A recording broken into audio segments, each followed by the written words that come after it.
This channel does not promote any violent, harmful, or illegal activities. All content provided by this channel is meant for an educational purpose only.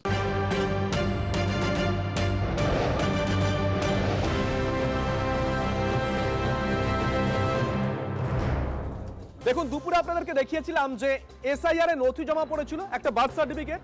সেখানে তার জন্ম যেদিনকে হয়েছে তার দুদিন আগে সার্টিফিকেট ইস্যু হয়ে গেছিল, তোলপাড় পড়ে গেছে। আর এবার আপনাদেরকে দেখাবো এমন একজন ব্যক্তি এসআইআর এর নথি হিসাবে ব্লাড রিলেশন সার্টিফিকেট জমা করছেন। সেই সার্টিফিকেট ইস্যু করছে একটি পঞ্চায়েত সমিতি, মোহনপুর পঞ্চায়েত সমিতি। কিন্তু প্রশ্ন হচ্ছে এই ব্লাড রিলেশন সার্টিফিকেট এটা কি? বাবা মায়ের সঙ্গে ছেলে মেয়ের যোগসূত্র প্রমাণ কি এতে হয়? এটা কেই বা ইস্যু করলো, কেনই বা ইস্যু করলো, এটা কি এইভাবে ইস্যু করা যায়? একাধিক প্রশ্ন কিন্তু উঠতে শুরু করে দিয়েছে। এই ঘটনা ঘটেছে মোহনপুরে, মোহনপুর পঞ্চায়েত ওই সার্টিফিকেট ইস্যু করেছে। শ্রাবন্তীর কাছে আবারও যাবো। শ্রাবন্তী, সকাল থেকে একের পর এক খবর দেখাচ্ছি আমরা, এই বিষয়টা একটু জানতে চাইবো। এই নথিটা কি, খায় না মাথায় দেয়, কে কিভাবে ইস্যু করে, কিভাবে জমা পড়লো? দেখুন, দুটো বিষয় উঠে আসছে এই নথি থেকে। ব্লাড রিলেশন সার্টিফিকেট আদৌ হয় বলে কেউ আজ পর্যন্ত শোনেনি। এই ডকুমেন্টসে রীতিমতো তাজ্জব রোল অবজারভাররা। তাদের বক্তব্য দেখানো হয়েছে এই মোহনপুরের গ্রাম পঞ্চায়েত অফিস থেকে এই সার্টিফিকেট ইস্যু করা হয়েছে যার নামে। তার বাবার দেখানো হয়েছে যে 6 জন ছেলে মেয়ে রয়েছেন। অর্থাৎ একটা প্রশ্ন বারবার হচ্ছিল কমিশনের নজরে প্রয়োজনী যারা রয়েছেন, যাতে 6 বা বেশি লিঙ্ক দেখানো হয়েছে, সেখানে আলাদা করে নজরদারি করেছিল কমিশন, যাতে সেই নজরদারি থেকে মুক্ত হওয়া যায়। তার জন্যই এই ধরনের সার্টিফিকেট ইস্যু করা হয়েছে। এবং খুব স্বাভাবিকভাবেই প্রশ্ন শুভজি, ব্লাড রিলেশন সার্টিফিকেটটা কি? কমিশনের এক্ষেত্রে বক্তব্য ছিল যে বাবা বা মা বা দাদু বা ঠাকুমা এই যদি বিষয়টি থাকতে পারে, সেই রিলেশন মাধ্যমিকের অ্যাডমিট কার্ড বা জন্ম শংসাপত্র থেকে পাওয়া সম্ভব। সেখানে ব্লাড রিলেশন সার্টিফিকেটটা কিভাবে ইস্যু হচ্ছে সেই নিয়ে আপাতত প্রশ্ন উঠছে। ধন্যবাদ।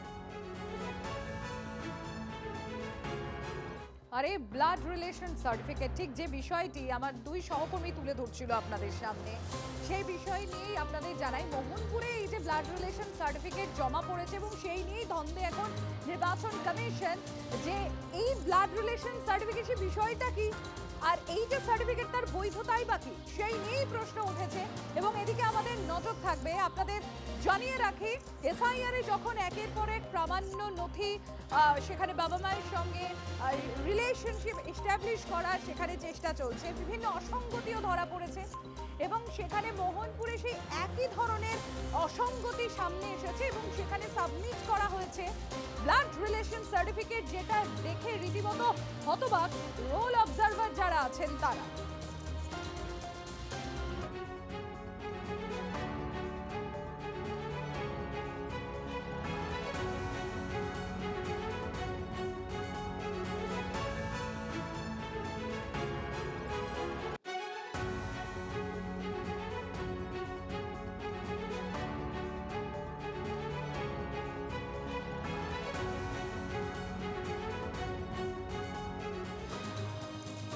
আর আপনাদের এবার আরো একটা আজব কাহিনী শোনাই। বার্থ সার্টিফিকেট তো ইস্যু হয় আমরা জানি, কিন্তু সেটা তো জন্মের পরে হয়, কিন্তু এখানে জন্মের আগে বার্থ সার্টিফিকেট ইস্যু হয়ে গিয়েছে। অনন্ত রয়েছেন আমাদের সঙ্গে। অনন্ত, এই এসআইআর এ যখন থেকে নথি সাবমিশনের সময় শুরু হয়েছে বা হিয়ারিং শুরু হয়েছে, তারপর থেকে এরকম একের পর এক আজব ঘটনা কিন্তু সামনে আসছে। আর এবার বার্থ সার্টিফিকেট জন্মের আগে ইস্যু হয়ে গেল। একদম 6 তারিখে জন্ম হয়েছে, 4 তারিখে বার্থ সার্টিফিকেট দিচ্ছে কে? Baranagar state general hospital. অর্থাৎ 6 জুন 1993 সালে সে জন্মেছে, আর তাকে বার্থ সার্টিফিকেট দেওয়া হচ্ছে 4 জুন 1993। তার মানে জন্মের আগেই, 2 দিন আগেই সে বার্থ সার্টিফিকেট পেয়ে গেল। দেখো, বিষয়টা কিন্তু ধরা পড়লো কোথায়? কমিশনে গিয়ে, যেখানে তখন দেখা গেল যে তার ভোটার লিস্টে তার নাম রয়েছে। আজ সারাদিন আমরা বরানগর থেকে দুর্গানগর খুঁজে বেড়ালাম এই ব্যক্তিকে, যে পাপিল দে, যে পাপিল সরকার, সেই পাপিল সরকারকে খুঁজে পাওয়া গেল না। আদিত্য সরকার তার বাবাকেও ভোটার লিস্টে নাম রয়েছে, কিন্তু সেই এলাকায় তাদের খুঁজে পাওয়া গেল না। বরানগর থেকে পুরো দুর্গানগর। দেখো, এটা কি আদৌ ভুয়ো ভোটার? তাহলে যদি ভুয়ো ভোটার হয়ে থাকে, তাহলে এই সার্টিফিকেট কোত্থেকে এলো? সার্টিফিকেট কিভাবে এলো, কোন পথে এলো, সেটাই এখন দেখার বিষয়, সেটাই এখন তদন্তের বিষয়। যে এরকম ভুয়ো ভোটার, তাহলে যদি ভুয়ো ভোটার হতে পারে বা তার নাম ভুল হতে পারে, কিন্তু এই যে দুদিন আগে একেবারেই তার অনন্ত, এদিকে আমাদের নজর থাকছে। আর এই যে আমার সহকর্মী অনন্ত যে বিষয়টি এবং সবাই এই বিষয়টি তুলে ধরছে যে জন্মের আগেই বার্থ সার্টিফিকেটে এমন আজব কথা, কিন্তু এই বার্থ সার্টিফিকেট যেটা সাবমিটও করা হয়েছে এবং যা দেখে রীতিমতো নির্বাচন কমিশন তারা নিজেরাও হতবাক। কোথাও কোথাও দেখা যাচ্ছে যে জন্মের তারিখ এক, শুধু সালগুলো আলাদা, কিন্তু এই বার্থ সার্টিফিকেটের এই যে আজব কাণ্ড, এর দায় আবার অস্বীকার করছে বরানগর হাসপাতাল, বরানগর স্টেট জেনারেল হাসপাতাল। কি বলা হচ্ছে তাদের তরফ থেকে একবার শোনাই আপনাদের। বলছেন যে 4 তারিখে ইস্যু হয়েছে, রেজিস্ট্রেশনটা 4 তারিখে হয়েছে, কিন্তু সে মানে হচ্ছে 6 তারিখে, তাই তো? এবার সেটা রেজিস্টার আমাকে ডকুমেন্ট দিতে হবে। আপনি যেটা ভেরিফিকেশন করতে চাইছেন সেটা ক্ষেত্রে আমাকে ডকুমেন্ট দিতে হবে। জেরক্স দিচ্ছি। হ্যাঁ, দিয়ে একটা অ্যাপ্লিকেশন। আপনি কে হন তার? আমি কেউ হয় না, আমি মিডিয়া টিভি নাইনের রিপোর্টার। এরকম ভাবে তো হয় না, কারো পার্সোনাল ইনফরমেশন আমরা তো তাকে আপনাকে দিতে পারবো না। না এটা সে যদি ক্লেম করে আমরা অবশ্যই তাকে দিতে পারবো। সে করবে না, এটা রং রেজিস্ট্রার থেকে ফেরত এসেছে। আমাদেরকে তাহলে গভর্নমেন্ট প্রপার চ্যানেল করে আমাদেরকে চিঠি করতে হবে, আমরা কিন্তু এরকম ভাবে দিতে পারবো না। এখানে লিখেছে চৌঠা। এটা পার্সোনাল ইনফরমেশন, প্রথম কথা। আমরা কিন্তু কোনো রকম মানে আমাদের তো একটা প্রাইভেসি মেনটেন করার থাকে, তো আমরা সেই হিসেবে কাউকেই দিতে পারি না, সেটা মিডিয়া হোক বা যে কেউ হোক। ঠিক আছে, আমরা হয় উনি যদি আমাদেরকে ক্লেম করেন যে হ্যাঁ এরকম জিনিস হয়েছে, উনি প্রপার ডকুমেন্টস আমাদেরকে দেখাবেন, অ্যাপ্লিকেশন করবেন, আমরা সেটা দিয়ে দেবো। সেটা আমাদের থ্রু হয়ে আমাদের আসবে, থ্রু প্রপার চ্যানেল আসবে। মানে আমরা ডেটা আপনাকে দিতে পারবো। মানে ওই পরিবারের লোক করতে হবে। হ্যাঁ, হয় পরিবারের লোক করবে, নইলে থানা থেকে করবে। এসআইআর মানে থানা থেকে তো আসতেই পারে, গভর্নমেন্ট থেকেও করতে হবে। গভর্নমেন্ট ক্লেম করতেই পারে। এরকম আমাদের কাছে আসে, এসআইআর এর জন্য হয়নি কিন্তু অন্য কিছুর জন্য হয়েছে, সেটা থানা ক্লেম করে, থানা বলেছে যে আমাকে এরকম এটা ভেরিফাই করে ভেরিফাই করে তখন আপনারা ভেরিফাই করুন। প্রপার, হ্যাঁ, সেটা আমার ডকুমেন্টেশন। সরকার না, এরকম কাউকে চিনি না। আদিত্য সরকার বাবার নাম? না, আদিত্য সরকার কাউকে চিনি না। সরকার ছেলের নাম, বাবার নাম আদিত্য সরকার। চেনেন? এদিকে থাকে এখানে কেউ জানেন? বাড়ি অ্যাড্রেস কিছু নেই, এই অ্যাড্রেস অ্যাড্রেস বাড়ি নিতারি কলেজ তো, এটা অ্যাড্রেস তো অনেক আছে না। বরানগর আমি প্রার্থী হয়েছিলাম ওখানে, জন্মানোর 2 দিন আগে বার্থ সার্টিফিকেট বেরিয়ে গেছে। জন্মানোর 2 দিন আগে তার বার্থ সার্টিফিকেট বেরিয়ে গেছে। কল্পতরু হতে চায় সবাই, সবাই কল্পতরু হতে চায়, সবাই কল্পতরু হবে। 1 জানুয়ারি বার্থডেটা গুনতে সুবিধা হবে যে আমার কত বয়স হলো, কত দিন হলো। এগুলো সব বাঙালি ফ্যামিলি প্ল্যানিং করে রে ভাই, আজকে থেকে নাকি, দীর্ঘদিন ধরে পরিবার পরিকল্পনার বদল এগুলো। হ্যাঁ, সেটাই ভোটার লিস্টে দেখা যাবে। তার মানে বুঝতে পারছেন তো কতটা দুধ আর কতটা জল। কোথাও কোনো থাকলে, কোথাও কোনো ডিসক্রিপেন্সি থাকলে সেটা দেখবে, সেটা আলাদা কথা। কিন্তু তার মানে তো এই নয় যে আসবে একটা এমন একটা সফটওয়্যার ক্রিয়েট করবে যেখানে চট্টোপাধ্যায় আর চ্যাটার্জিতে গন্ডগোল হবে, এমন একটা সফটওয়্যার ক্রিয়েট করবে যেখানে একটা নাম যদি সুপ্রিয় হয় সেটা ও হবে না এ হবে, তাই নিয়ে গন্ডগোল হবে। যদি কোথাও কোনো কিছু হয়ে থাকে সেটা দেখবে, যদি সেটা লিগাল হয়ে থাকে তাহলে দেখবে মাননীয় মুখ্যমন্ত্রী তো কোথাও বলেন যে ইলিগ্যালিটিকে সাপোর্ট করতে হবে। উনি বলেছেন বৈধ ভোটার যাতে অবৈধ না। এসআইআর এর শুনানি শেষের আগের দিনই কমিশনে একটা বড় সড় বৈঠক। এখনো পর্যন্ত যেমনটা জানা যাচ্ছে, এই বৈঠকে মূলত এসআইআর এবং বিধানসভা ভোটের প্রস্তুতি নিয়ে হতে চলেছে। আগামীকাল সকাল 11টা থেকে বৈঠক শুরু করবে জাতীয় নির্বাচন কমিশন। রাজ্যের সিইও এবং জেলা শাসকদের নিয়ে ভার্চুয়াল বৈঠক হবে বলে জানা যাচ্ছে। 28 তারিখের মধ্যে রাজ্যে এসআইআর প্রক্রিয়া শেষ করা নিয়ে বৈঠকে আলোচনা হবে বলে কমিশন সূত্রের খবর। এবং বিধানসভা ভোটকে মাথায় রেখে বুথ পুনর্বিন্যাস নিয়েও আলোচনা হবে বলে কমিশন সূত্রের খবর। বিভিন্ন জেলা থেকে ভোট প্রস্তুতি নিয়ে নেওয়া হতে পারে গুরুত্বপূর্ণ রিপোর্টও।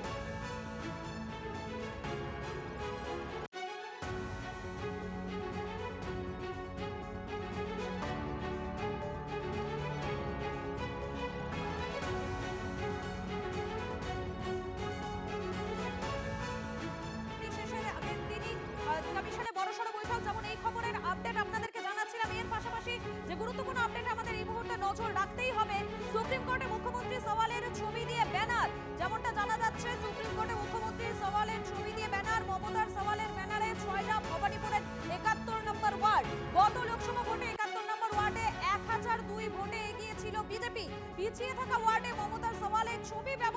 প্রচার এসআইআর নিয়ে মুখ্যমন্ত্রী সুপ্রিম কোর্টে মানুষের হয়ে লড়ছেন এবং মুখ্যমন্ত্রীর লড়াইয়ের বার্তা ছড়িয়ে দিতে এই ব্যানার প্রচার কৌশল নিয়ে দাবি করছে ৭১ নম্বর ওয়ার্ডের তৃণমূল কাউন্সিলর। ভবানীপুর নিয়ে চিন্তায় তৃণমূল এবং ভাবমূর্তি উদ্ধারের একটা চেষ্টা চালিয়ে যাচ্ছে তৃণমূল।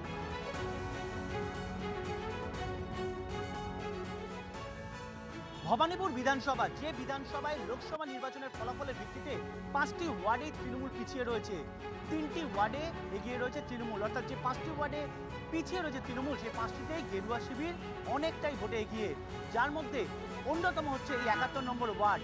আর সেই ৭১ নম্বর ওয়ার্ডেই পড়লো ঠিক এই ধরনের ব্যানার। এসআইআর এর বিরোধিতা করে তৃণমূল সুপ্রিমো তথা রাজ্যের মুখ্যমন্ত্রী মমতা বন্দ্যোপাধ্যায় সুপ্রিম কোর্টে গিয়ে সওয়াল করেছেন।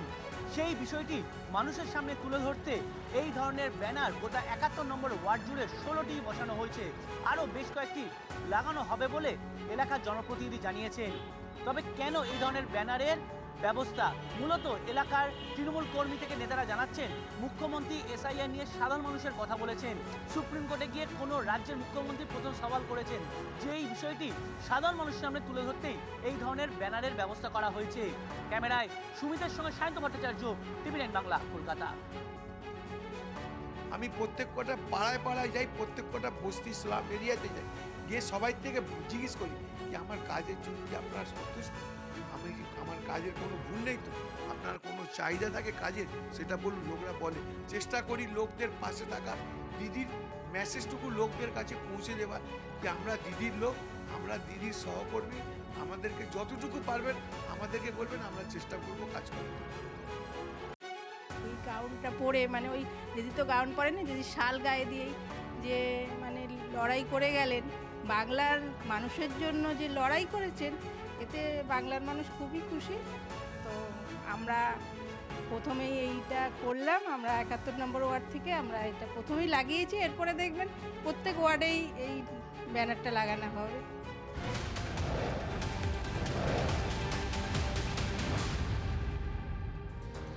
আর এবার আপনাদেরকে একটা ছবি দেখাবো, তবে তার আগে নিশ্চয়ই আপনারা আমার সঙ্গে সহমত হবেন, এ রাজ্যের মুখ্যমন্ত্রী মমতা বন্দ্যোপাধ্যায় বছরের পর বছর পরীক্ষার শুরুর দিন মাধ্যমিক পরীক্ষার্থী, উচ্চ মাধ্যমিক পরীক্ষার্থীকে শুভেচ্ছা জানাতে নিজে ছুটে যান স্কুলে স্কুলে।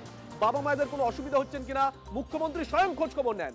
সে রাজ্যেই শাসক দলের একজন ক্যাডার পরীক্ষা রয়েছে জেনেও একজন উচ্চ মাধ্যমিক পরীক্ষার্থীকে মেরে পানা পুকুরে ফেলে দিচ্ছে। ছবিটা একবার দেখুন, ছবিটা দেখাই, তারপরে ডিটেল জানবো ঠিক কি করেছে। যে ছবি আপনাদেরকে আমরা দেখাচ্ছি দেখুন, এক উচ্চ মাধ্যমিক পরীক্ষার্থীকে শাসক দলের একজন নেতা মেরে পানা পুকুরে ফেলে দিচ্ছে, এই ছবি ধরা পড়েছে। কিন্তু ঠিক কি ঘটেছে, ছেলেটার কি আদৌ কোনো দোষ আছে? মনতোষ আমাদের সঙ্গে রয়েছেন। মনতোষ, দেখো শুভজিৎ, দেখো ছবিতে দেখা যাচ্ছে উচ্চ মাধ্যমিক পরীক্ষার্থী নাম আশিস অধিকারী এবং তাকে এবং তার বাবা দীপক অধিকারীকে মারধর করা হয় বলে অভিযোগ। এবং অভিযোগের সুর কার দিকে না, ওই অঞ্চলের গোয়াইচন্ডির ওই অঞ্চলের যে সামনেপক্ষে যে অঞ্চল, ওই অঞ্চলের যিনি তৃণমূল কংগ্রেসের অঞ্চল সভাপতি শেখ সাহাদ আলী, তার বিরুদ্ধে অভিযোগ। অভিযোগটা কি, এই সাহাদ আলী তার যে দলবল নিয়ে এসে হামলা চালায় এই পরিবারের উপরে।